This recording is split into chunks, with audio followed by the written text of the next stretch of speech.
Welcome to the Green Room on Casting Workbook. I'm Natasha Gargiulo. From acclaimed writer Diablo Cody comes Lisa Frankenstein.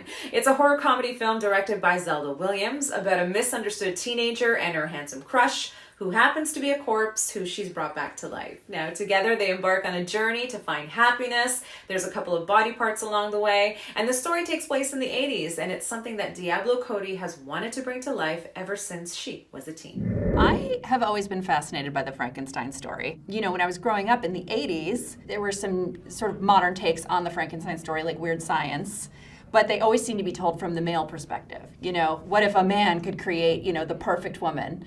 And I think even as a little girl, I thought to myself, okay, well, what would the female version be? Lisa Swallows is her name, is this girl who isn't heard. She doesn't speak up. She doesn't love herself very much. She doesn't think she matters very much. She's been through a lot of trauma. And she brings this guy from the dead, this Victorian man, who knows how old he is, and is finally heard for the first time. It changes everything about her, the fact that someone listens. I think his inability to speak was what really excited me just technically about playing Creature. And I knew it would be a heavy physical role, so I worked with a mime in Los Angeles for about 3-4 months. I would travel back and forth between Vancouver and LA, and I'd have little periods there. It's great to like hop on a train that is a movie and get to hold hands with your scene partner, like Cole, and we're both along for the ride, and he's totally got my back, and like he makes me feel like everything I do is good, you know?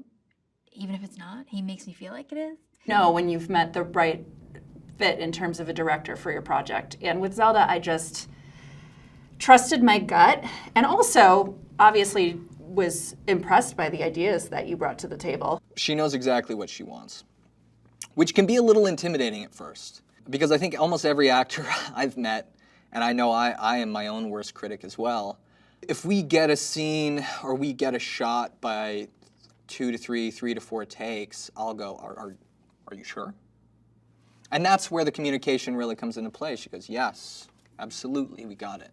I'm confident we got this. Really notice that Zelda picks up on what you're trying to do, and then she pulls it out of you more, which just means she's watching. She's really in the moment. She's not too far ahead. She's thinking about every little detail, and she doesn't miss it. So when I feel like I missed it, but she says, no, we got it, I believe her.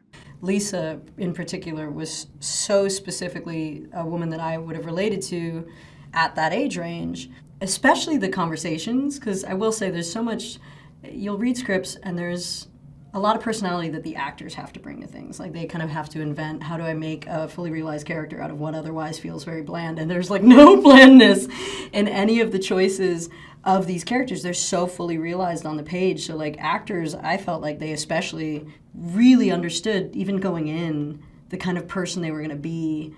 And it was so delightful to get to watch them fill up a larger-than-life character as opposed to someone having to take a smaller character and build upon it. Like, they really just felt like they were in this big, wonderful space to, like, expand as far as they could. And I love to hear that. And you directed those performances so beautifully, so it's just watching this script come alive was a real privilege for me.